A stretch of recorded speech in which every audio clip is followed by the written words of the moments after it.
네, 여러분 안녕하십니까? 자, 저는 공단계에서 토목직을 가르치고 있는 김동훈 강사라고 합니다. 자, 이번 시간은 24년도 지방직 토목설계 해설 강의 한번 시작해 보도록 하겠습니다. 자, 마찬가지로 여러분들 이번에 지방직 시험 보시느라 너무 고생 많으셨고, 시험 끝난 주말만큼은 그래도 어디 여행이라도 다녀오시면서 편하게 좀 휴식을 좀 취하시길 권장드립니다. 자, 여행 다녀오시고 생각 좀 정리하시고 해설 강의 들으시면 좋겠습니다. 자, 한번 시작해 보도록 하겠습니다. 자, 순서는 경향 분석 및 총평을 간단하게 해드리고 이어서 문제 해설 시간 갖도록 하겠습니다. 이번에 나오는 이제 빈도를 좀 분석을 해보자면 이번에 응용역학하고 좀 약간 비슷해요. 그러니까 가장 큰 차이점은 전체적으로 우리가 항상 시험 문제가 많이 나왔던 그 범위에 치중되었던 그런 경향을 벗어나서 좀 전체적으로 전반적으로 내용이 좀 고르게 출제되는 경향을 가지고 있습니다. 자, 가장 중요한 건 이걸 한번 보시죠. 시험 문제에서 항상 평균적으로 2010년에서 2023년 동안 가장 많이 출제가 됐던 챕터가 4장 힘을 받는 휨부재 설계입니다. 여기는 평균적으로 15%, 그러니까 평균적으로는 보통 3문제 이상은 나오고요. 많이 나올 때는 6문제, 7문제까지 나온 적도 있어요. 그런데 이번에 몇 문제 나왔냐면 한 2문제 정도밖에 나오지 않았고요. 두 문제 정도면 이제 적다고 말씀하실 수도 있는데, 아니, 비슷한 게 아니냐고도 말씀하실 수가 있는데, 실제로는 거의 한 4문제 이상 거의 나옵니다. 그러니까 훨씬 적게 나왔다고 보셔도 무방합니다. 네, 그리고 이제 나머지 경향을 보자면은, 나머지는 좀 전반적으로 비슷해요. 네, 그래서 나머지는 뭐 가장 많이 그 외에 가장 많이 출제가 되는 범위인 뭐 전단 설계, 그리고 뭐 프리스트레스 콘크리트, 그리고 강구조 설계. 여기서 여전히 이제 많은 문제가 나와 이번에 출제가 되었고, 뭐 기둥도 이번에도 많은 문제가 출제가 되었습니다. 근데 전체적으로 그 문제 차이가 크지가 않아요. 보통은 뭐 사장이나 혹은 뭐 프리스트레스 콘크리트, 보통 여기서 보통은 3, 4문제 이상이 출제가 되는 단원들이 존재하는데, 이번 회차에서는요, 프리스트레스 콘크리트에서만 유일하게 3문제가 출제가 되었고, 나머지 단원에서는 전반적으로 거의 한두 문제씩 고르게 출제가 되었다는 것을 볼 수가 있습니다. 네, 그러니까 다시 말씀드리자면 기존에 가장 많이 출제가 되었던 단원에서 여전히 그 경향을 따라가는 것보다는 전반적으로 좀 고르게 좀 물어보려는 좀 그런 경향을 가지고 출제가 되지 않았나라고 말씀을 드리고 싶네요. 그래서 난이도 분포를 보자면은 평균적으로는 뭐 하문제가 8문제, 중문제 10문제, 상문제 2문제 정도가 출제가 되는데, 일반적으로 이번에는 좀 많이 쉽게 출제가 됐어요. 하문제가 15문제, 상문제는 1문제도 없고요. 중문제가 한 5문제 정도로, 네, 평균적으로 난이도보다 좀 많이 쉽게 출제가 된 편이다라고 말씀을 드리고 싶고, 중요도도 마찬가지입니다. 일반적으로는 지엽적인데, 특히 이제 응용역학과 다르게 토목설계는 거의 매년마다 지엽적인 어떤 복이나 지엽적인 문제가 보통 2, 3문제씩은 나와요. 근데 이번 회차는 거의 1문제도 없어요. 그래서 중요도가 떨어지는 지엽적인 문제는 1문제도 없고, 중요도 굉장히 높은 문제가 15문제 정도 가까이 출제가 되었습니다. 한마디로 이번 토목설계는 굉장히 중요한 부분에서 거의 다 출제가 되었고, 문제도 너무 어려운 문제는 1문제도 없고 전반적으로 쉽고 평이하게 출제가 되었다라고 말씀드릴 수가 있겠습니다. 그래서 총평을 내려보자면 전반적인 난이도는 중하에서 잘하면은 이제 하까지도 볼 수 있는 그런 난이도입니다. 네, 그래서 상당히 토목설계 평균은 좀 높게 잡힐 거라고 예상을 하고 있어요. 그 이유는 다음과 같이 보고 있습니다. 첫 번째는 계산 문제 출제가 굉장히 적어요. 일반적으로 계산 문제는 보통 40% 가까이 출제가 되는데, 이번에는 거의 없고요. 계산 문제가 나왔다고 하더라도 그냥 바로바로 그냥 공식 대입해서 거의 한 10초 컷으로 풀리는 문제만 대부분 나왔습니다. 그러니까 소요 시험 시간이 보통 10분에서 15분 정도, 이 정도가 걸릴 것 같고, 빨리 푸는 사람은 10분도 안 걸릴 것 같아요. 네. 만약 이번 회차에서 토목설계를 20분 잡고 있었다면 그거는 본인 실력이 약간은 좀 부족하다고 볼 수가 있고, 혹은 문제 전략을 좀 잘못 짠 겁니다. 네. 이번에는 토목설계의 비중을 문제 풀이에 드는 시간을 최대한 줄이고요. 그 시간을 응용역학에 좀 더 할애해서 푸는 게 맞아요. 그리고 또 다른 이유로는 지엽적인 내용, 그리고 지엽적인 보기, 새로운 내용에서 출제되지 않았어요. 이런 적이 거의 없습니다. 네, 보통 한두 문제는 출제가 되는데, 이번 회차에서는 진짜 거의 1문제도 없어요. 네. 자, 그리고 세 번째, 점 범위에서 고르게 출제가 되었다. 아까 제가 빈도 분포표를 보면서 말씀드린 내용입니다. 그래서 저희가 뭐 어떤 챕터는 중요하고 어떤 챕터는 좀 덜 중요하고 이렇게 범위에 따른 어떤 중요성을 수업 시간에 약간 좀 강조드리는 경향이 있는데 좀 그런 게 약간 무색해질 정도로 좀 고르게 출제가 되었다. 한마디로 이제 내년부터는 내용 좀 가리지 말고 전반적으로 여러분들 좀 전반적으로 고르게 좀 열심히 준비하셔야겠다는 그런 생각이 듭니다. 자, 문제 해설 시작하겠습니다. 자, 1번입니다. 사변에 의해 지지되는 이방향 슬래브가 있고요. 일방향 슬래브로 해석할 수 있는 이방향 슬래브 중에서 일방향 슬래브로 해석할 수 있는 그 B를 고르라고 했습니다. 이방향 슬래브는 일반적으로 단변과 장변이 존재하는데 이게 단변분의 장변의 B가 이거 좀 쉬운 거죠. 제가 괜히 오래 설명할 필요가 없을 것 같아요. 이 B가 1.0 이하면은 그때는 양쪽이 거의 비슷하다고 봐서 우리는 이걸 이방향으로 지지하는 이방향 슬래브로 간주합니다. 하지만 둘의 차이가 너무 커진다면, 즉 이 이상으로 커진다면은 그때는 둘의 차이가 좀 심해서 우리는 이제 이걸 일방향 슬래브로 간주하고 해석을 해도 무방하다고 간주를 하는 겁니다. 그러니까 여기서 단변에 대한 장변의 B가 1.0을 넘어갈 때, 자, 1.0이 아니라 2.0입니다. 2.0. 제가 잘못 말씀드렸네요. 네, 2.0. 그건 뒤집으면은 0.5가 되겠죠. 그래서 2.0을 넘어갈 때는 일방향 슬래브로 간주해서 해석할 수가 있습니다. 그럼 여기서 보시면 일방향 슬래브로 해석할 수 있는 B를 구하라고 했기 때문에 여기서 일방향 슬래브로 해석할 수 없는 적합하지 않은 걸 고르라고 했기 때문에 2.0보다 작은 걸 고르면 되겠죠. 그러니까 정답은 1번이 되겠습니다. 네, 뭐 쉬운 문제였습니다. 거의 맞췄다고 생각합니다. 자, 다음 문제 넘어갈게요. 자, 프리스트레스를 가하지 않은 띠철근 단주. 자, 여기서 포인트는 일단 첫 번째 띠철근, 두 번째 단주. 이때 최대 설계 축강도를 구하라고 했습니다. 그러면 일단 설계 축강도니까 단순히 공칭 강도가 아니니까 일단 파이를 곱해야 된다는 건 여러분들 아시겠고, 여기다 곱하기 공칭 축강도를 곱하면 되겠죠. 공칭 축강도는 우리가 어떻게 산정해요? 자, 여기에 철근이 있죠. 철근은 철근대로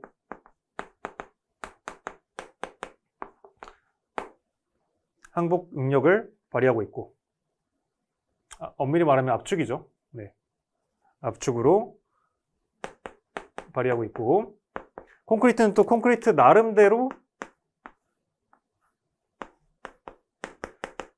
콘크리트의 최대. 자, 최대니까 이거는 탄성 상태가 아니에요. 둘 다 파괴 상태에 도달할 때 응력입니다. 그럼 콘크리트는 파괴 상태에 도달할 때 응력 값이 몇이에요? FCK. 단순히 콘크리트의 설계 기준 압축 강도를 쓰면 될까요? 아니죠. 거기에 0.85배를 곱한 0.85 FCK가 발휘되고 있는 겁니다. 그럼 이때 공칭 축강도는 어떻게 구해요? 자, 역학적으로 그냥 그대로 곱하면 되겠죠. 콘크리트는 콘크리트대로 0.85 FCK에다가 곱하기 순수한 콘크리트의 면적. 순수한 콘크리트 면적은 어떻게 구해요? 여기에 전체 면적, 기둥의 전체 면적 AG에서 철근의 면적을 빼면 되겠죠. 즉 중방향 철근의 전체 단면적 AST를 빼면 되겠습니다. 플러스 철근에 적용하는 총 힘은 철근은 FY가 최대로 발휘가 되겠고, 곱하기 철근의 단면적 AST를 곱한 값이 되겠습니다. 근데 여기다가 우리가 phi 값을 곱해야지 최대 설계 축강도가 나오겠고요. 근데 여기다 기둥은 좀 다르죠. 단주는 여기서 볼게 띠철근인지 나서철근인지를 봐야 됩니다. 띠철근은 우리가 여기다가 몇을 곱해요? 0.65를 곱하고요. 0.8을 곱하고 0.80. 나선철근은 몇을 곱해요? 여기다 0.85를 곱해줘야겠죠. 근데 여기선 띠철근이니까 이렇게 구한 것에다가 0.8배를 곱한 게 답이 되겠습니다. 그럼 여기 보기를 보시면요. 네. 일단 phi 앞에 0.80이 붙은 거를 찾고요. 그 다음에 뒤에는 우리가 공칭 축강도를 구하는 이 식을 그대로 대입한 게 되겠죠. 그럼 정답은 4번이 되겠습니다. 그래서 정답은 4번이 되겠습니다. 자, 넘어가겠습니다.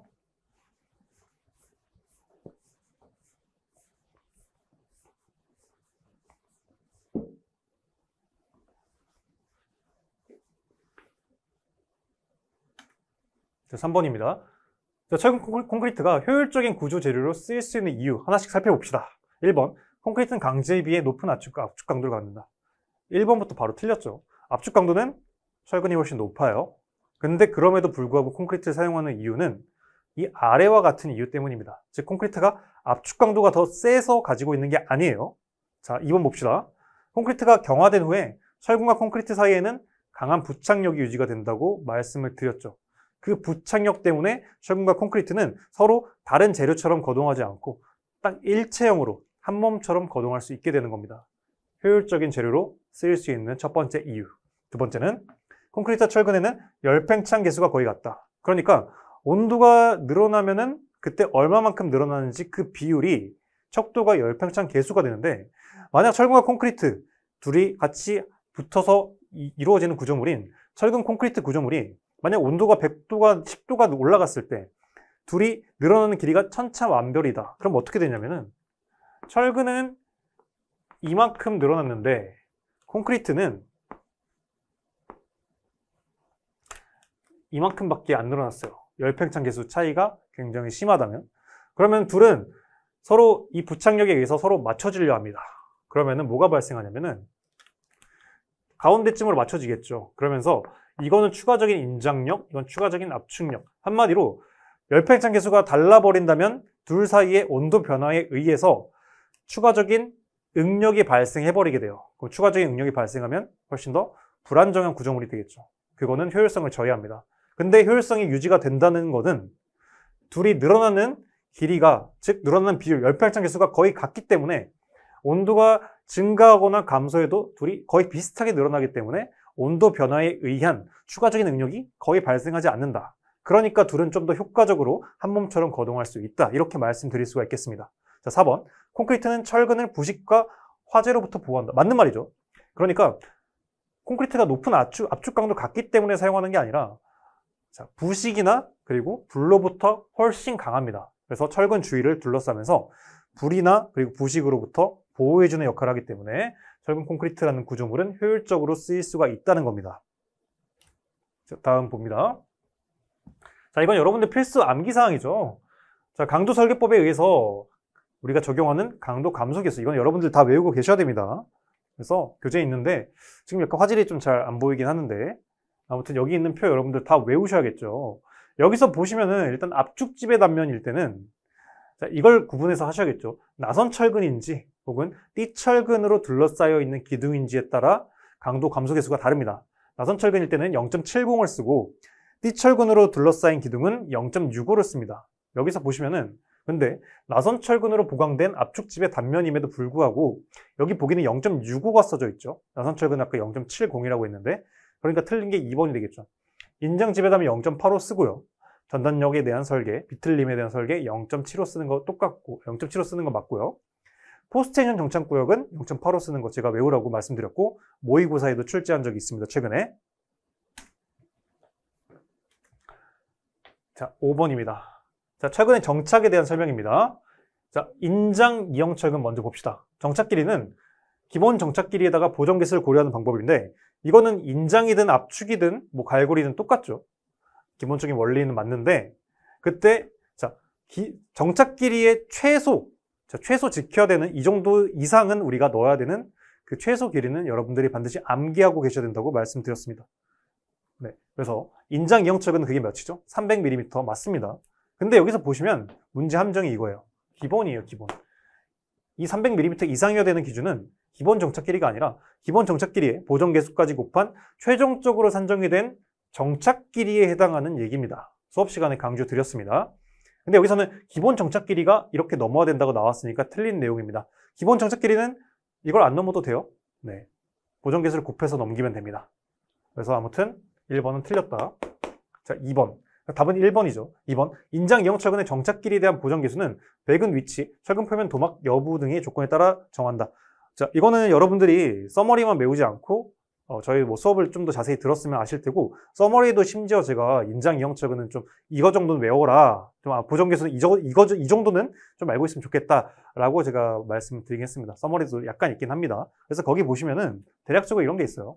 보정 계수가 철근 배치 위치에 따라 다르고요. 즉 상부 철근인지 하부 철근인지에 따라 보정계수가 다르고, 또는 철근이 어떻게 도막이 되어 있는지, 네. 뭐 에폭시로 되어 있는지, 뭐 도막되지 않은 건지 여기에 따라 또 다르고요. 네. 그리고 그 외에 뭐 피복 두께에 따라서도 또 다르긴 합니다.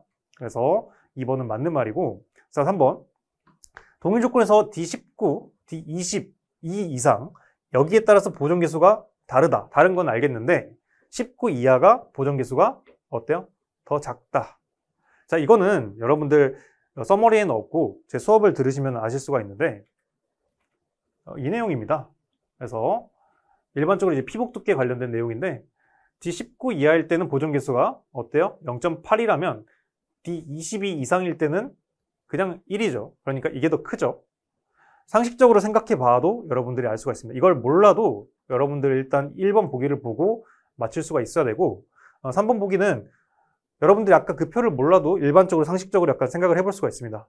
자, 철근 콘크리트에서 철근이 두께가 작으면 어때요? 그만큼 덜 지탱해도 되죠. 근데 철근이, 그러니까 문제아로 한번 생각을 해보세요. 덩치가 큰 아이가, 이건 좀 잘못된 비유네요. 자, 아무튼 자, 작은 철근이 있고요. 어떤 거는 굉장히 요따만한 철근이 있습니다. 근데 자, 어떤 게 딱 봐도 더 정착 길이가 많이 필요하겠어요. 작은 철근은 우리가 좀만 더 지탱해주면 되니까, 양이 적으니까 필요한 정착 길이가 좀 더 작아요. 근데 여기 큰 철근은 양도 크니까 그만큼 우리가 이걸 지탱하기 위해서는 일단 표면적도 크잖아요. 네, 그러니까 이걸 지탱하기 위해서는 더 많이 우리가 관입을 시켜야 되고 더 많이 정착을 시켜놔야 돼요. 그러니까 일단 상식적으로 정착 길이가 이게 더 크다는 걸 알 수가 있겠고요. 그럼 기본 정착 길이가 둘이 만약 똑같이 나왔다면은 거기에 이제 곱하는 이제 보정 계수는 어떤 게 더 크겠어요? 길이를 이게 더 크게 맞춰줘야 되니까 보정 길이도 당연히 이게 더 커야 되는 겁니다. 그러니까 더 직경이 큰 D22 이상의 철근은 당연히 보정 계수도 더 커야겠죠. 이것보다. 그러니까 D19 이하는 보정계수가 어때요? D22보다 더 작아야 됩니다. 3번은 맞는 말이고요. 4번, 갈고리나 압축철근의 정착이 유효하지 않은 것으로 본다. 맞는 말이죠. 그러니까 옆에서 봤을 때 갈고리 철근이 이렇게 있어요. 갈고리는 보통 이제 끝날 때 우리가 쓴다 했죠. 끝날 때. 근데 이 철근이 만약 인장철근이다. 인장철근이면은 어때요? 잡아당기니까 이렇게 잡아당기는 철근이죠. 근데 그러면은 잡아당기면은 이 갈고리에 의해서 버틸 수 있는, 버팀이 되는 그 영역, 콘크리트 영역이 그 사이가 다 해당이 돼요. 근데 이게 만약 압축을 받는 철근이다. 그러면은 방향이 이렇게 바깥쪽으로 빠지는 방향이에요. 그러면은 갈고리를 만들더라도 갈고리에 의해서 버틸 수 있는 양이 이거밖에 안 돼요. 한마디로 이 정도는 거의 있으나 마나입니다. 그래서 갈고리는 인장철근에 대해서만 유효하지 압축철근, 즉 이렇게 밀리는, 즉 바깥쪽을 미는 압축이 발생하는 그 방향의 철근은 딱히 정착이 유효하지 않은 것으로 간주하고 있습니다. 그래서 4번 맞는 말, 답은 1번이 되겠습니다. 네, 자, 넘어가겠습니다.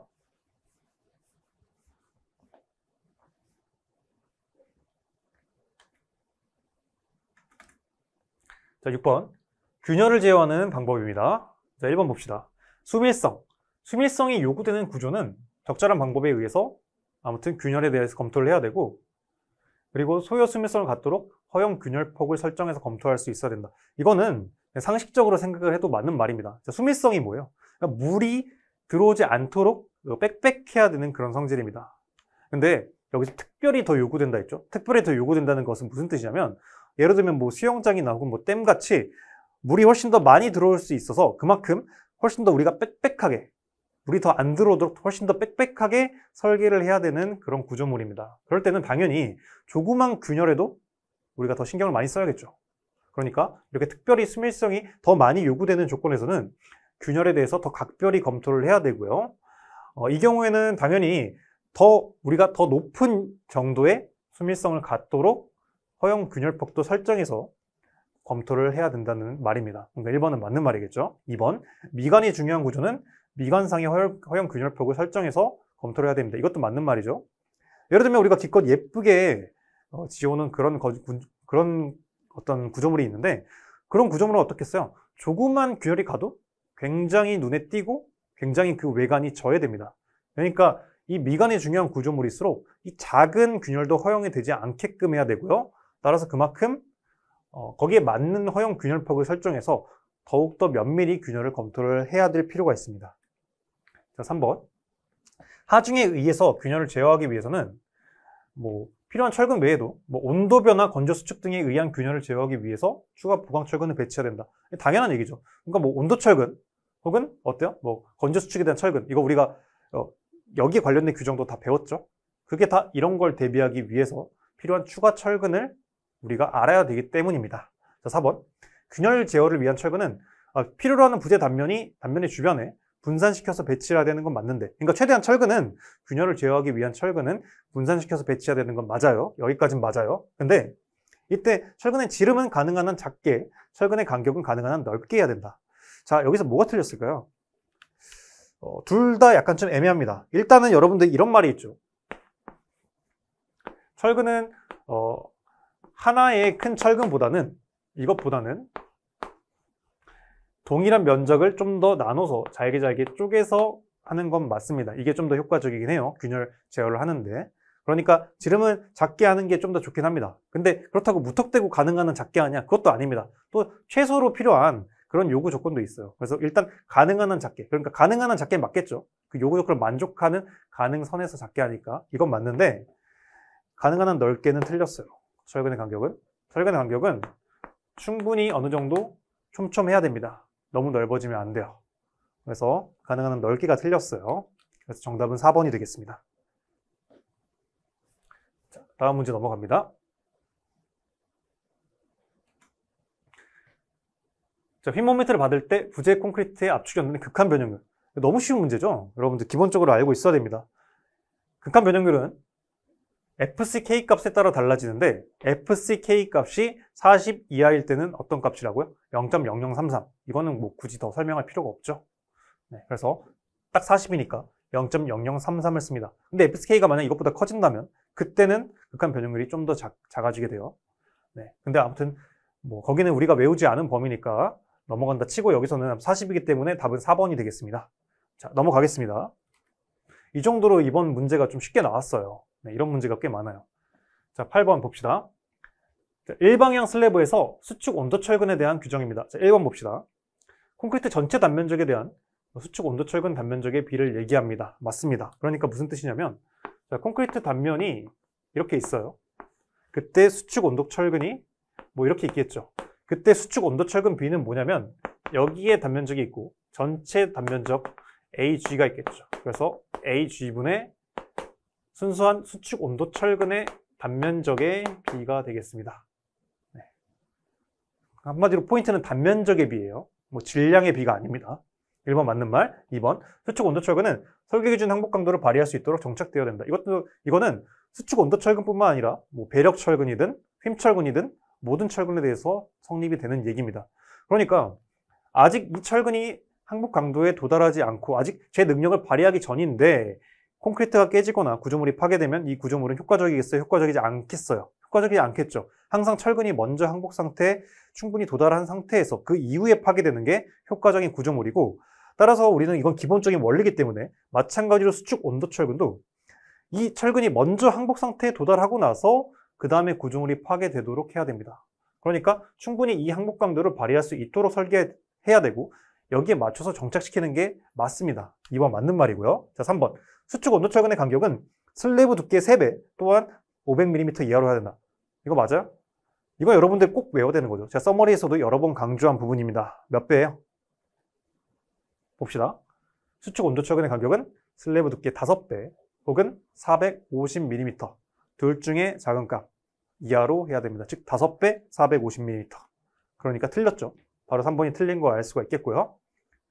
자, 설계 기준 항복 강도가 400 이하일 때는 그때 이형 철근을 사용할 때는 온도 철근비는 0.002 이상이어야 된다. 맞는 말이죠. 이것도 여러분들 제가 좀 외우라고 말씀드렸습니다. 이형 철근을 사용하는데 FY가 400 이하일 때는 0.002 이상이어야 되고, 만약 FY가 400보다 클 때는 어떻게 돼요? 0.002에다가 400 나누기 FY 값을 보정해서 곱한 만큼 이상이 되도록 해야 됩니다. 네, 이거 여러분들 제가 여기까지 외우라고 말씀드렸습니다. 그래서 4번 맞는 말. 자, 9번 봅시다. 9번도 쉬운 문제죠. 근데 약간 여기 뭐 약간 말 때문에 좀 헷갈려 하시는 분들이 좀 있더라고요. 일단 말부터 볼게요. 탄성차짐이 이만큼 발생했어요. 근데 5년 후에 지속하중에 의해서 5년 후에 아무튼 추가 장기차짐이 발생했어요. 근데 이걸 더한 최종차짐이죠. 그러니까 이게 무슨 말이냐면은 탄성차짐이 존재하고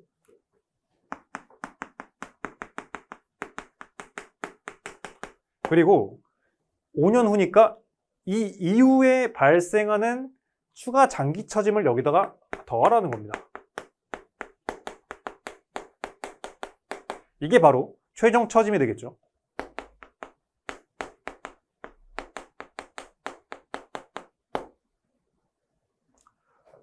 그러니까 한마디로 이 두 개를 더하면 돼요. 여기다가 다시 한번 뭐 장기 처짐을 더하고 그러면 안 되죠. 네. 탄성 처짐은 15mm로 나왔고요. 장기 처짐은 우리가 어떻게 구해요? 델타 L이라고 한다면 탄성 처짐에다가 곱하기 1 플러스 50 곱하기 압축 철근비 0.02 분의 몇이요? 시간 개수를 곱하죠. 시간 경과 개수는 근데 여기서 5년 후라고 했으니까 5년 후에 알맞는 시간 경과 개수를 우리가 대입을 해야 됩니다. 실은 이것도 문제에서 너무 친절히 이것까지 주어졌는데 실은 이것도 원래 외우고 있어야겠죠. 아무튼 5년 후는 2.0입니다. 그래서 여기에 2.0을 대입하면 되겠죠. 자, 50 곱하기 0.02는 1.0입니다. 그래서 1 플러스 1이니까 2분의 2.0이니까 딱 1이 되겠죠. 그러니까 결론적으로 탄성 처짐과 똑같이 된다는 거죠.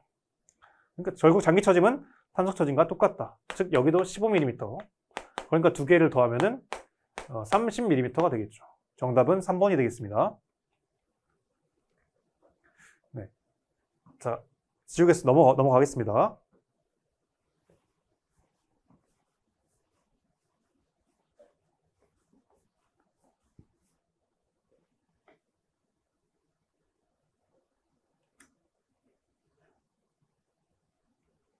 자, 전단 설계에 대한 설명입니다.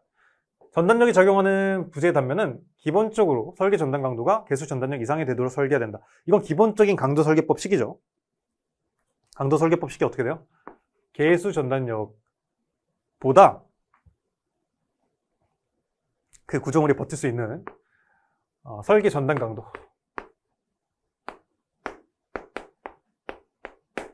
이게 이상이 돼야 되죠. 그래야지만 구조물이 버틸 수 있습니다. 이게 기본적인 식이에요. 그러니까 1번은 맞는 말이죠. 자, 공칭 전단 강도는 어떻게 구해요?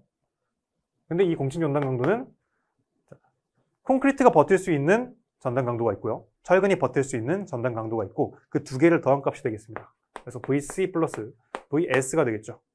네, 각각 구하는 건 여러분들 알고 계실 거라 생각합니다. 자, 3번. 공칭 전단 강도를 결정할 때 부재의 계구부가 있는 경우에는 그 영향을 고려해야 된다. 자, 여기서 약간 좀 당황할 수가 있어요. 계구부가 뭔가? 자, 계구가 뭐냐면은 이제 약간 구가 이제 입구자거든요. 그러니까 약간 좀 열려 있는 그런 부분을 얘기해요. 그러니까 구조물이 있으면요.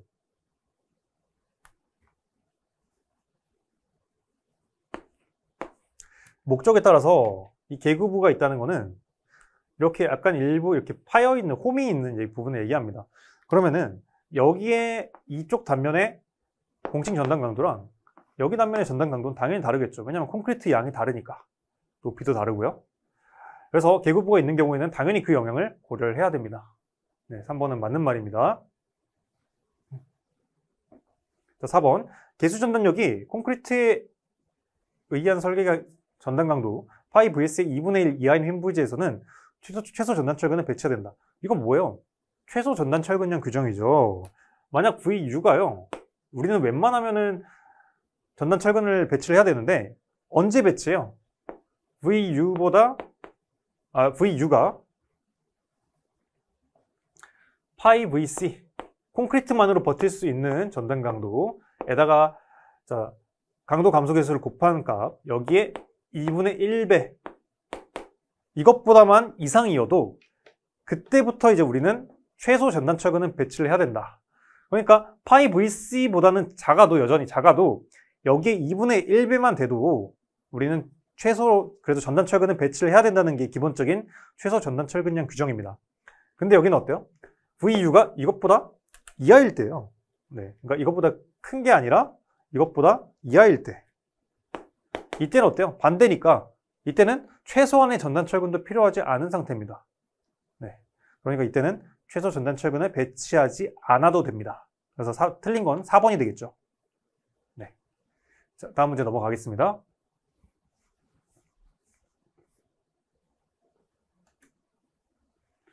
자, 이번엔 포스텐션 긴장대에서 파상 마찰이랑 곡률 마찰에 의한 손실입니다. 자, 봅시다. 식이 이렇게 나와요. 이거 제가 여러분들 그러니까 형태는 좀 알아두라고 했죠. 그러니까 여기 봅시다. 자, 긴장재, 포스텐션에서는 긴장재가 곡률 마찰이 있고, 그리고 파상 마찰이 있어요. 곡률 마찰은 이렇게 이 긴장재가 굉장히 큰 곡률을 가지고 휘어질 때 발생하는 겁니다. 그리고 파상 마찰은 뭐냐면 덕트가 있죠. 안에 덕트가 있는데 지금 이건 확대해서 그린 거예요. 그래서 실제로는 이 정도까지는 아니죠. 덕트가 이렇게 있을 때 여기에 맞춰서 정확히 일직선으로 긴장재가 들어가면 긴장재와 이 덕트 사이에는 서로 접촉을 하지 않게 되니까 파상 마찰이 존재하지 않게 돼요. 근데 실제로 어떻게 된다 했어요? 아무래도 인간이 설치하고 그러다 보니까 이게 실제로 이렇게 되는 게 아니라요. 이렇게 막 꾸불꾸불하게 여기 부딪혔다 막 이런 식으로 긴장재가 배치가 된다 했죠. 그러면은 여기 접촉하는 부분마다 마찰력이 주위 덕트와 발생하게 되죠. 그럼 이거는 이제 뭐랑 비례하겠어요? 결론적으로 여기 전체 긴장재의 길이에 비례하게 된다는 거죠. 네. 그러니까 긴장재가 이렇게 휘어지지 않고 애초부터 그냥 일자로 우리가 넣는다고 하더라도 이런 기본적인 그 길이에 비례하는 마찰이 발생하는데 이거를 파상 마찰이라고 합니다. 자, 그럼 이 상태에서 긴장재의 마찰로 인한 손실은 우리는 뭘 고려하겠어요? 말씀드린 그 두 개를 더해줘야 됩니다. 즉, 긴장재 자체가 굉장히 큰 곡률로 발생하면서 발생하는 곡률 마찰과 그리고 길이에 비례하는 파상 마찰을 우리가 같이 고려를 해줘야 됩니다. 그럼 그 식은 어떻게 되냐면 이렇게 된다는 거죠. 이게 최종적으로 긴장재가 마찰을 다 손실이 발생하면서 최종적으로 발생하는 실제 긴장력이 되겠고요. 그 값은 우리가 맨 처음에 가한 이론상으로 맨 처음에 가한 긴장력에다가 아무튼 뭐가 있어요. 엄밀히 말하면 이제 exponential이라는 그런 함수인데 초월 함수인데 뭐 이거 정확한 의미는 몰라도 된다 했죠. 아무튼 뭐가 있는데 거기에 마이너스 승이라고 했어요. 제가 마이너스 승이라고 말씀드렸습니다. 왜냐? 감소시키는 거니까. 아무튼 아래 뭐가 있고 거기에 마이너스가 반드시 붙어 있고요. 그 다음에 곡률 마찰에 의한 손실 플러스 파상 마찰에 의한 손실 이 두 가지를 더한 값으로 식이 형성이 된다고 말씀을 드렸습니다. 근데 곡률 마찰은 식이 뭐냐면 곡률 마찰 계수, 항상 마찰은 비슷해요. 마찰 계수 곱하기 그 다음에 그 해당하는 그 변위를 곱하면 돼요. 그래서 곡률 마찰은 곡률 마찰 계수 곱하기 해당하는 그 각 변화를 곱하면 돼요. 그러니까 왜냐면 곡률을 가지고 이렇게 휘어지는 그 각이 존재하니까 곡률 마찰 계수에다가는 휘어지는 그 각 변화를 곱하고요. 그리고 파상 마찰 계수에다가는 뭘 곱해요? 아까 제가 길이에 비례한다 말씀드렸죠. 그래서 긴장재의 길이를 곱합니다. 이런 식으로 산정이 돼요. 그래서 여기서 포인트는 뭐냐면 아무튼 이 익스포넨셜이 아무튼 아래 뭐가 있는데 여기에 마이너스 승으로 붙고요. 감소시켜야 되니까. 그리고 두 개는 플러스다. 두 개 여기서 이걸 뺀 게 아닙니다. 같이 감소시키는 마찰을 발생시키는 요인이 되기 때문에 둘은 더해줘야 되고 곡률 마찰은 각도를 곱하고 파상 마찰은 길이를 곱한다. 거기까지 좀 알아두시면 되겠습니다. 그러면 식을 볼까요?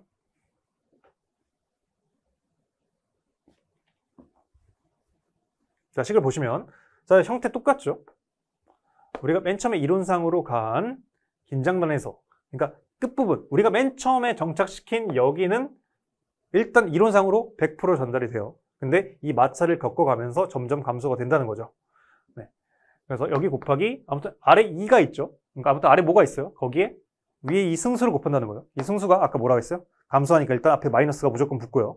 그 다음에 이제 곡률 마찰과 파상 마찰이 있는데 둘을 더해줘야 된다 했죠. 그러니까 일단 이건 아니고 이것도 아예 마이너스가 안 붙으니까 이것도 아니고 이것도 아니에요. 그래서 일단 답은 이게 된다는 걸 바로 알 수가 있겠고, 그 다음에 확인할 거는, 자, K가 뭐예요? 파상 마찰 계수니까 파상 마찰 계수에다가는 길이를 곱합니다. 알파가, 자, 전체 회전각 변화량 회전각이 아니라 길이를 곱합니다. 그래서 길이 곱한 거 맞고, 그 다음에 공률 마찰 계수에다가는 뭘 곱한다고요? 회전하는 각 변화. 그래서 알파를 곱한 게 맞습니다. 그래서 정답은 1번이 되겠습니다. 네. 자, 넘어가겠습니다.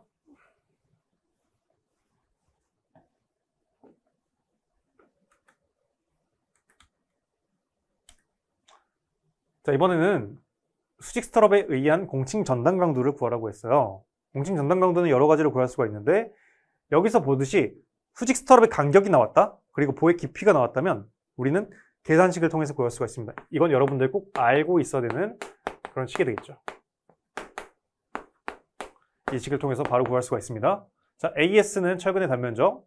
그러니까 이게 철근의 어떤 그 최대 버틸 수 있는 항복 인장력이에요. 네. 근데 그걸 그 안에 파괴되는 경사면 안에 총 몇 개가 있는지를 그 개수를 같이 곱한 게 이겁니다. 이 개수가 돼요. 네.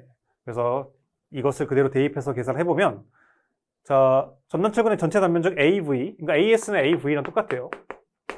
200제곱밀리미터 곱하기, 자, FYT, 전단철근의 항복 강도 400메가파스칼 곱하기 D는 깊이 500mm 나누기 수직 스트럽의 간격 100. 자, 단위 약분해 봅시다. 밀리미터, 밀리미터 똑같으니까 둘은 그대로 약분이 되겠고요. 메가파스칼은 뉴턴 퍼 밀리미터 제곱이라고 말씀드렸습니다. 그래서 이렇게 곱하면은 뉴턴이 나와요. 근데 시험 문제에서는 킬로뉴턴으로 구하라고 했으니까 뉴턴을 킬로뉴턴을 바꿔줘야겠죠. 그럼 곱하기 우리가 10의 마이너스 3승을 하면 되겠죠. 그러면은 공색이 없으니까 20 곱하기 4, 80 곱하기 5니까 400이 되겠죠. 정답은 그래서 1번이 되겠습니다. 네. 자, 쉬운 문제니까 넘어갈게요.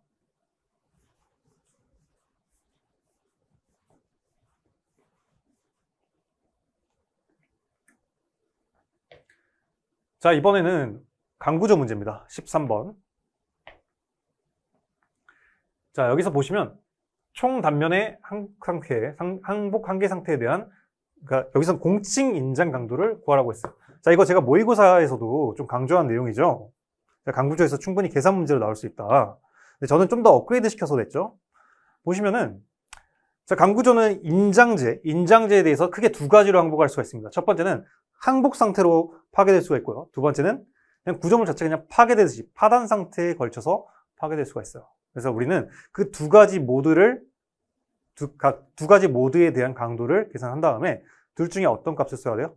작은 값을 써야 됩니다. 항상 제가 말씀드렸죠. 우리는 가장 위험한 상태를 파괴하는 그 계산을 고려를 해야 되기 때문에 가장 최소한의 힘에서 파괴가 된다면 우리는 당연히 그걸 파괴 상태로 간주합니다. 그러니까 둘 중에서, 자, 총 단면에 항복하고 혹은 유효 순단면이 파단하고 이 두 가지 강도가 나오는데, 둘 중에서 더 작은 값이 있으면 그냥 예를 들면 100에서 파괴가 되고 여기서는 200에서 파괴가 돼요. 그럼 그 구조물은 어디서 파괴가 되겠어요? 당연히 200도 도달하기 전에 이미 100에서 여기 모드에서 이미 파괴가 발생하니까 더 큰 건 고려할 필요가 없다는 거예요. 결론적으로 우리는 둘 중에서 더 작은 값을 고려하면 됩니다. 그래서 엄밀히 말하면 원래는 설계 강도까지 구해야 돼요. 인장 설계 강도까지. 설계 강도는 공칭 강도에다가 이 파이 값, 강도 감소 계수까지 곱해야 됩니다. 그래서 이것도 제가 외우라고 말씀드렸어요. 강도 감소 계수값도. 근데 시험 문제에서는 다행히 공칭 강도만 구하라고 했으니까 이 강도 감소 계수값은 여러분들이 안 외웠다면 몰라도 됩니다. 근데 여기서 포인트는 이겁니다. 자, 항복이 있고요. 항복에서는 우리가 더 큰 단면, 총 단면을 곱하고요. 파괴 상태, 이 파단 상태에서는 파괴 강도, 즉 인장 강도에다가 전체 단면이 아니라 유효 단면만 곱합니다. 그래서 이걸 여러분들이 기억하셔야 돼요. 그러니까 어떻게 생각하라고 했어요? 서로 밸런스, 자, 두 개를 우린 비교하니까 밸런스를 좀 맞춰줘야 된다 했죠. 밸런스를 맞추려면 어떻게 하겠어요? 자, 일반적으로 재료는 항복 강도랑 파괴 강도, 즉 인장 강도가 있다면 둘 중에 어떤 게 더 크겠어요? 파괴 강도가 더 크겠죠. 항복 강도에 도달했으면 구조물 자체는 파괴가 되지 않고 여전히 소성 상태를 유지를 합니다. 그러니까 이렇게 갔다가 소성 상태로 가요. 그러다가 여기서 더 점점 늘어나게 된다면은 그때 이제 이런 상태로 진짜 극한 상태, 여기의 강도가 저기서 인장 강도예요. 혹은 파단 강도라고도 얘기를 합니다. 그러니까 당연히 파단 강도가 더 크겠죠. 그럼 여기다 이제 각각 여기에다가 단면적을 곱하고 여기에다가도 단면적을 곱해서 서로 비교를 해야 되는데 이게 더 크잖아요. 그럼 서로 밸런스를 맞추기 위해서 어떻게 하겠어요? 여기다가는 더 작은 값을 곱하고 여기다가는 좀 더 큰 값을 곱해야 밸런스가 맞겠죠. 그래서 항복 강도에다가는 더 큰 단면인 전체 단면적, 총 단면적을 곱하고요. 더 큰 강도인 인장 강도에다가는 좀 더 작은 단면인 유효순 단면적을 곱합니다. 그래서 이 두 가지를 비교해서 어떤 값을 쓴다고요? 작은 값을 쓴다. 네. 근데 엄밀히 말하면은 저희는 설계 강도로 비교를 해야 되기 때문에 이 공칭 강도에다가 강도 감소 계수까지 실은 곱해서 비교를 하는 게 맞아요. 근데 여기서는 그냥 뭐예요? 네, 그냥 공칭 인장 강도 값을 구하라고 했으니까 그냥 공칭 강도 값만 비교를 하겠습니다. 자, 그럼 첫 번째 후보. 자, 항복 강도. 항복 인장 강도 구해봅시다. 그럼 항복 강도 FY 값 275에다가 곱하기 단면적 뭐예요?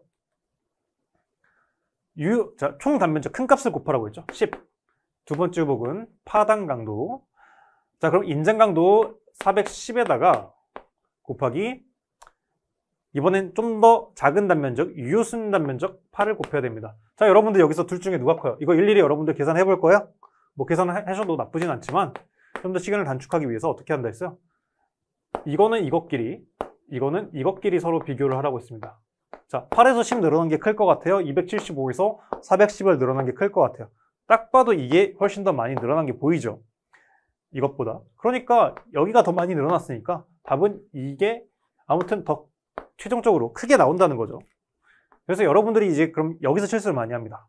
둘 중에서 이게 더 크니까 이게 답이다 해서 이걸 고르시는 분들이 있어요. 그럼 틀린 거죠. 아까 제가 말씀드렸죠. 두 개 후보군을 고려한 다음에 둘 중에 더 위험한 단면인 위험한 상태인 더 최소값을 우리가 답으로 골라야 된다고 말씀드렸습니다. 그럼 최소값은 뭐예요? 둘 중에 더 작은 값인 이게 되겠죠. 그러니까 그대로 곱하면 2750이 나오겠습니다. 킬로뉴턴이라면은 일단 이 단위가 메가파스칼이고 제곱 밀리미터니까 곱하면 뉴턴 단위가 나와요.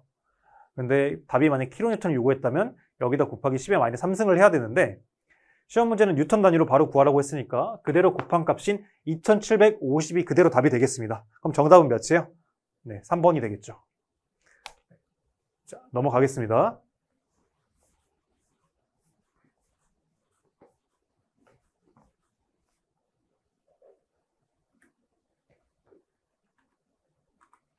자, 거의 유일한 계산 문제입니다. 자, 프리스트레스 콘크리트에서 지간 중앙의 단면, 즉 여기 단면의 가장 하연, 맨 아래죠. 여기 점에서 응력이 0이 되기 위한 프리스트레스 힘을 구하라고 했어요. 그럼 일단 우리가 좀 복잡하게 생각하지 말고 응용력학적으로 한번 생각을 해봅시다. 일단 여기서 이렇게 잘라요. 그럼 자른 다음에 여기에 응력을 계산할 거니까 여기에 일단 휨 모멘트를 계산을 해야겠죠. 그러기 위해서는 뭐 한쪽 절편을 우리가 떼어옵니다. 왼쪽을 떼어올게요.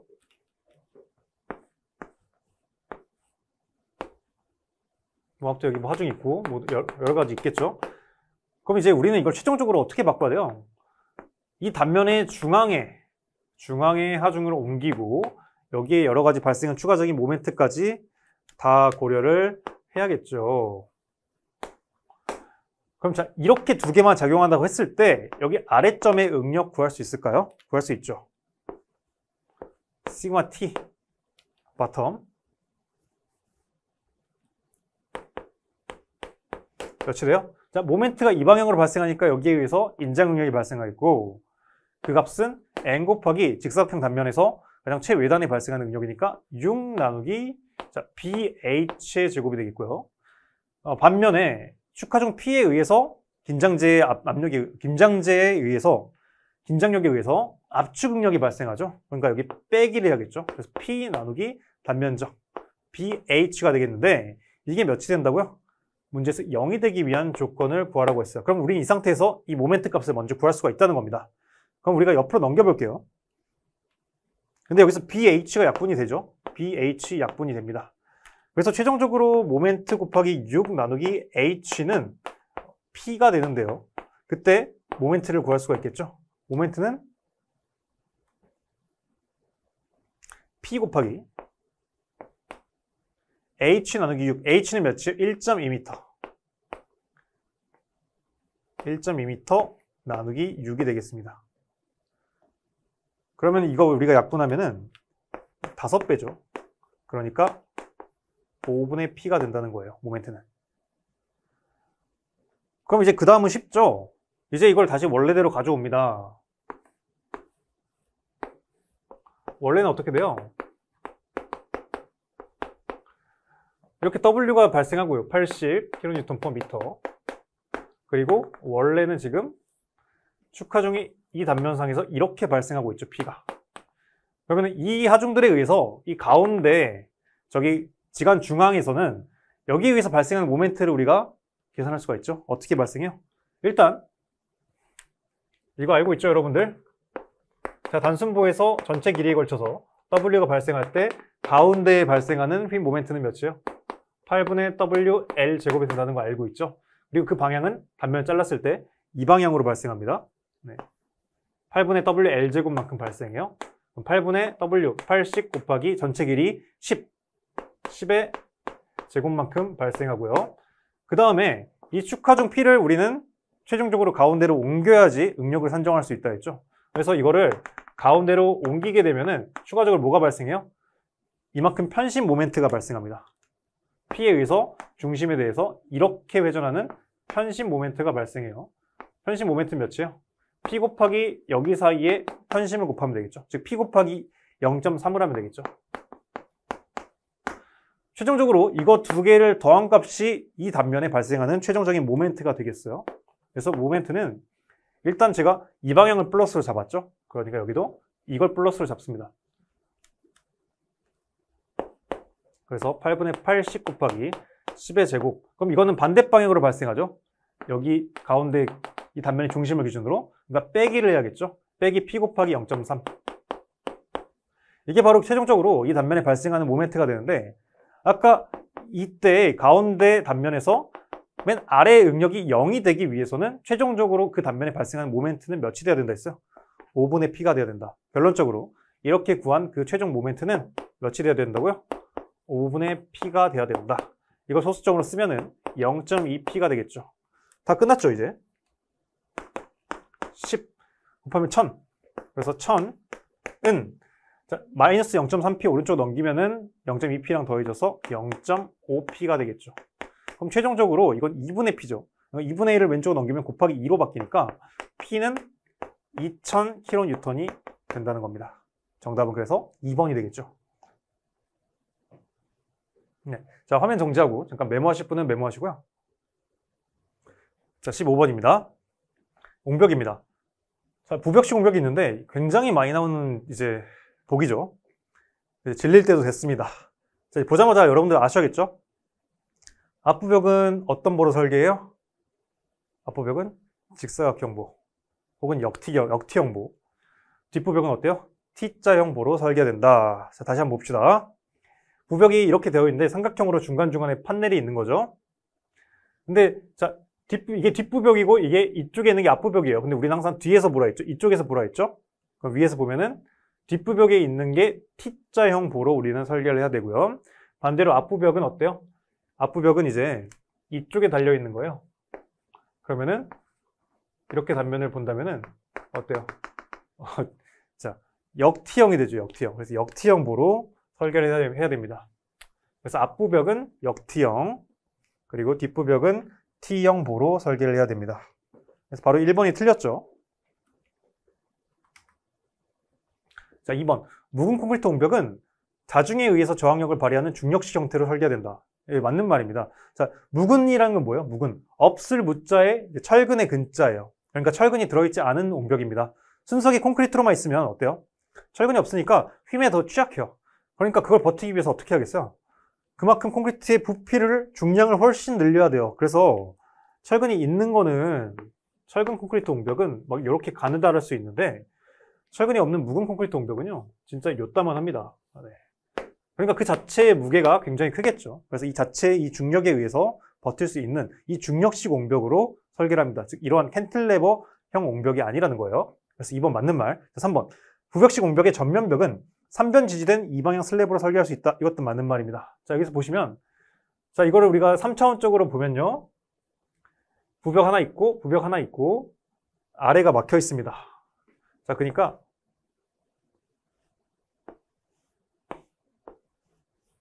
이렇게 볼 수 있다는 거예요. 그때 우리는 전면벽이니까 부벽식 공벽에서 전면벽은 자, 여기가 되겠죠. 근데 어때요? 세 방향으로 막혀 있죠. 하나는 여기, 하나는 여기, 하나는 그 아래. 위는 자유롭게 뚫려 있으니까. 여기는 막혀 있지 않으니까 3변으로 지지된 2방향 슬랩으로 볼 수가 있습니다. 3번 맞는 말. 자, 4번. 집안에 유발되는 최대 집안 반력은 집안의 허용 지지력을 초과할 수 없습니다. 맞는 말입니다. 그러니까 집안 반력은 극한 지지력이 아니라 집안의 허용 지지력을 초과할 수 없습니다. 반드시 기억하시고요. 정답은 1번이 되겠습니다.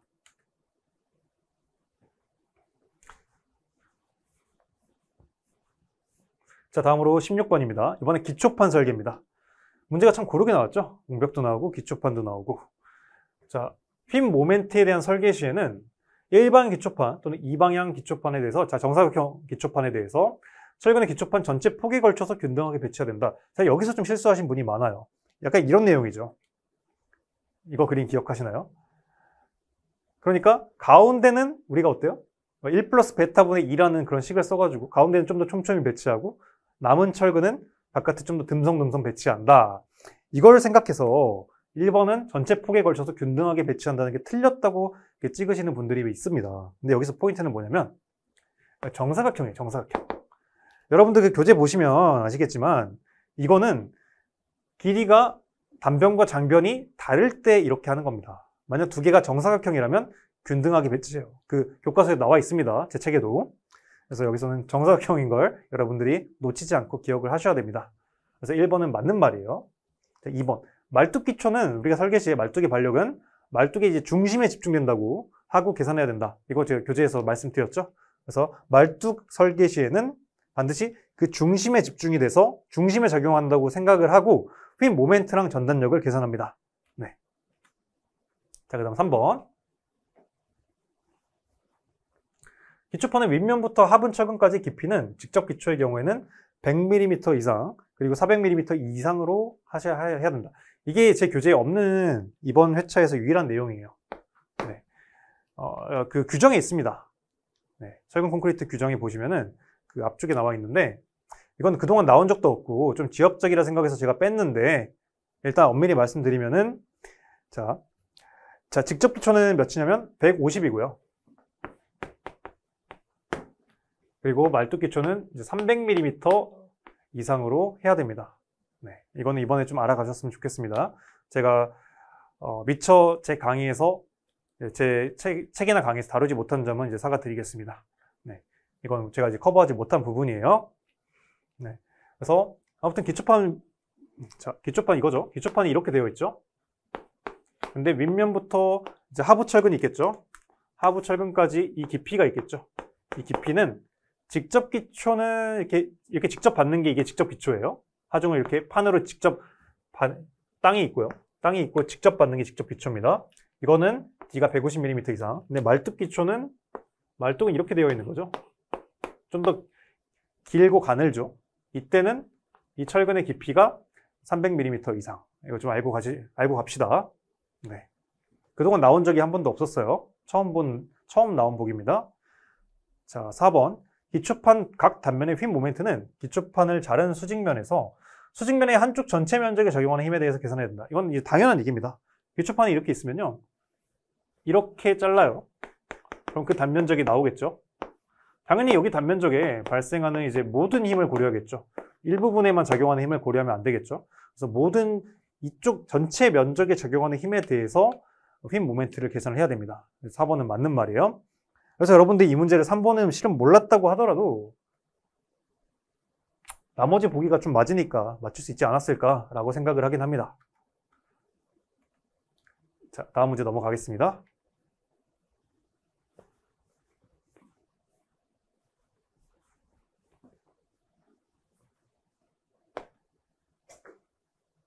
자, 17번입니다. 자, 철골 압축제 좌굴 하중. 그러니까 일반적으로 여러분들 그냥 압축을 받는 기둥의 좌굴 하중이라고 생각을 해보세요. 자, 기둥의 오일러 좌굴 하중 어떻게 되죠? 파이 제곱 2i 나누기 L제곱이죠. L제곱. 자, 부재의 유효 길이가 클수록 좌구라중이 증가한다. 맞죠? 아, 틀렸죠, 바로. 유효 길이가 증가하면 어때요? 분모에 있으니까. 클수록 좌구라중은 작아집니다. 너무 쉬운 문제예요. 1번부터 바로 틀렸어요. 자, 2번. 단면 2차 모멘트가 클수록 좌구라중은 증가한다. 맞죠? I가 커질수록 커집니다. 3번. 강제의 탄성 개수가 작아질수록 좌구라중은 감소하겠죠. 자, 4번. 단면 2차 반경이 작을수록 좌구라중이 감소한다. 자, 단면 2차 반경의 정의가 뭐예요? R은 루트 A분의 I입니다. 자, 단면 2차 반경이 작아진다는 건 뭐예요? I 값이 작아지고 단면적은 커진다는 거죠. 한마디로 I가 작아지는 걸 얘기하니까 당연히 좌구라중은 같이 감소를 하겠죠. 4번 맞는 말. 그래서 정답은 1번이 되겠습니다. 굉장히 쉬운 문제였어요.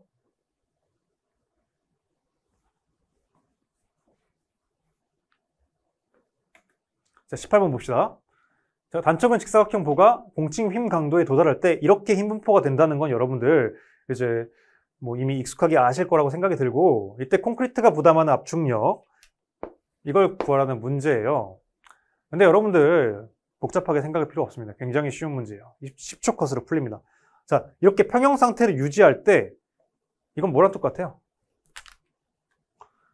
전체 수평 힘 평형이 맞아야 되잖아요. 그럼 뭐랑 똑같겠어요?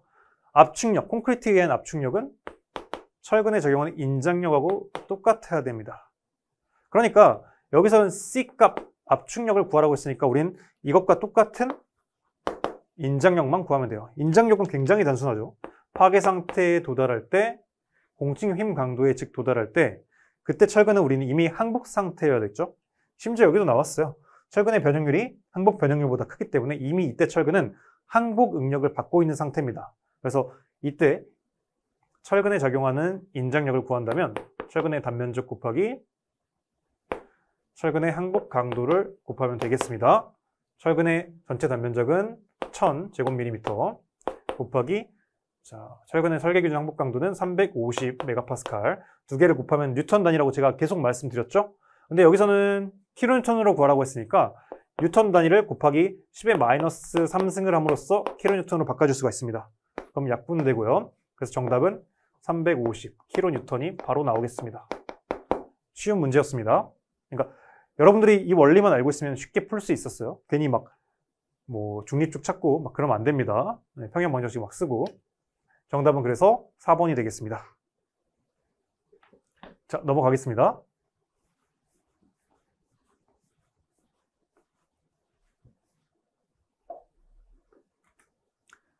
자, 다음으로 19번입니다. 철근이 이번에는 5가닥에 두 줄로 배열이 되어 있어요. 이때 유효 깊이를 구하라고 했습니다. 자, 유효 깊이 여러분들이 정확한 정의를 알아야겠죠. 유효 깊이의 정의는 뭐예요? 철근 콘크리트의 압축부 연단으로부터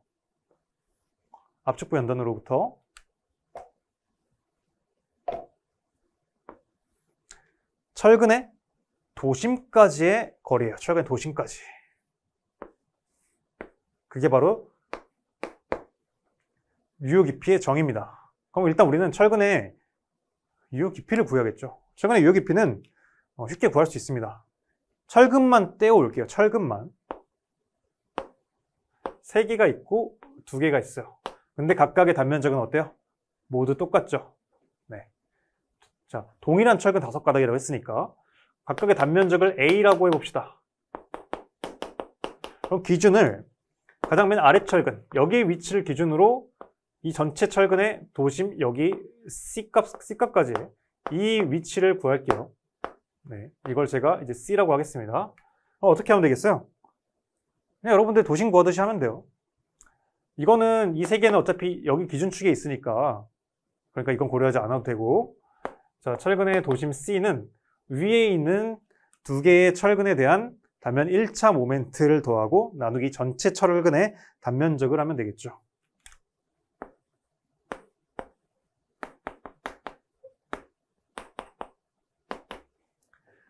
자, 여기의 길이, 가장 맨 아래 철근으로부터 그 위에 있는 철근까지의 길이는 100mm. 자, 그대로 해봅시다. A를 괜히 대입하지 말고 그냥 그대로 둡시다. 300 대입하지 말고. 그러면은 2개의 철근이니까 2 곱하기 A 곱하기 여기서부터 여기까지 그 높이는 100이죠. 나누기, 이때 조심할 거는 전체 철근의 면적으로 나눠줘야 돼요. 전체 철근의 면적으로. 위에 두 개의 철근은 나눠주면 안 됩니다. 전체 철근의 면적이니까 5A가 되겠죠. 그래서 정답은 40mm가 되겠죠. 정답이 아니고요. 일단 아래 철근으로부터 그 도심까지의 깊이는 40이 든다는 걸 알 수가 있겠고, 그러니까 여기서 이제 뭘 알 수가 있는 거예요?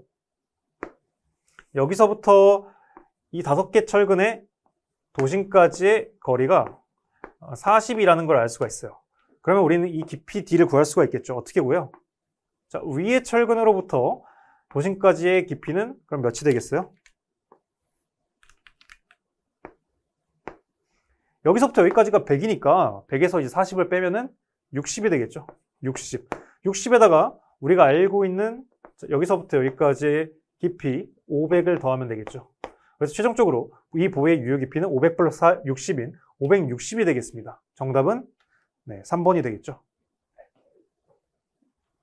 자, 잠깐 메모하실 분은 화면 정지하고 메모하시고, 자, 마지막 문제 20번입니다. 자, 이번엔 프리텐션. 자, 여기서 여러분들이 기억할 거는 프리텐션 방식입니다. 그때 프리스트레스 콘크리트가 있는데 이걸 만드는 방법이에요. 시공이 짓는다는 거죠. 만든다는 거, 공사한다는 거. 자, 프리텐션 방식은 맨 처음에 어떻게 돼요? 우리가 콘크리트도 깔아야 되는 그 거푸집이 있죠. 거푸집도 있고, 그리고 긴장대도 설치해야 되는 인장대를 먼저 설치를 합니다. 인장대를 이렇게 설치를 하고요. 그 다음에 콘크리트를 먼저 부어요? 아니면 긴장재를 먼저 설치해요? 프리텐션 방식은 긴장재를 먼저 인장대를 기준으로 설치를 합니다. 이렇게. 그 다음에 그 위에다가 어때요? 콘크리트를 붙죠. 실은 엄밀히 말하면 그 사이의 과정 중에 거푸집을 설정을 해요. 콘크리트를 붓는 틀. 그래서 거푸집을 설정을 해서 콘크리트를 딱 이렇게 붓습니다. 그 주위로 거푸집 틀이 존재해요. 그래서 틀에 꽉 채워진다는 거죠. 자, 그 다음에 어떻게 돼요? 그 다음에 인장대에 강하게 연결이 되어 있던 긴장재를 우리는 딱 자릅니다. 잘라요. 그러면 딱 이렇게만 남겠죠? 그럼 어떻게 되겠어요? 여기서 지탱해 줬는데 중간에 잘라버리니까 긴장력이, 잡아당기고 있던 인장력이 다시 0으로 돌아가면서 그 역으로 콘크리트의 압축력으로 긴장력으로 전달이 된다는 거죠. 이렇게 프리텐션 방식을 만드는 겁니다. 그럼 여기서 이제 보기를 한번 골라봅시다. 맨 처음에 가장 먼저 뭘 설치한다고요? 이 가장 긴장재를 저희가 잡아당겨서 고정시키는 인장대를 먼저 설치를 하고요. 기억 먼저. 그 다음에 뭐래요? 긴장재를 잡아당겨서 긴장시킨 후에 고정을 합니다. 그 다음에 뭐예요? 콘크리트를 붓는다고 했죠. 그래서 리얼, 콘크리트를 타설하고 양생, 시간이 기다리면서 점점 굳게 만듭니다. 그 다음에 마지막으로 다 굳은 다음에서야 자릅니다. 그래서 긴장재를 절단하고 긴장재의 긴장력을 풉니다. 그래서 기역, 니은, 리을, 디귿이 되겠죠. 정답은 그래서 2번이 되겠습니다. 네, 기본적인 어떤 이 시공 과정만 알고 있으면 어렵지 않게 풀 수 있는 문제였습니다. 네. 자, 이렇게 해서 자, 오늘 토목 설계 해설 강의 저희가 오늘 다 끝까지 진행을 해봤고요. 여러분들 고생 정말 많이 하셨고, 뭐 잘 보신 분들은 이제 면접을 준비하시는 게 맞겠고, 혹여나 이번에 잘 못 보신 분들이라도 이번에 일단 좀 마음을 좀 비우시면서 좀 충분한 휴식을 좀 취하시고, 그 다음에 다시 한번 마음을 가다듬으셔가지고 본인이 어떤 게 부족했는지 조금 더 잘 생각을 하셔서 이제 내년에 새롭게 시작되는 커리큘럼 다시 한번 좀 잘 따라오면서 좀 더 본인이 잘못했던 그런 부족한 점을 잘 보완하고 좀 더 효율적인 방법으로 공부를 해 나가면은 내년에 꼭 합격할 수 있지 않을까라는 생각이 듭니다. 네. 아무튼 여러분들 너무 시험 보시느라 고생하셨고요. 그리고 네. 아무튼 이런 해설 강의 들으시느라 고생 많으셨습니다. 네, 수고하셨습니다.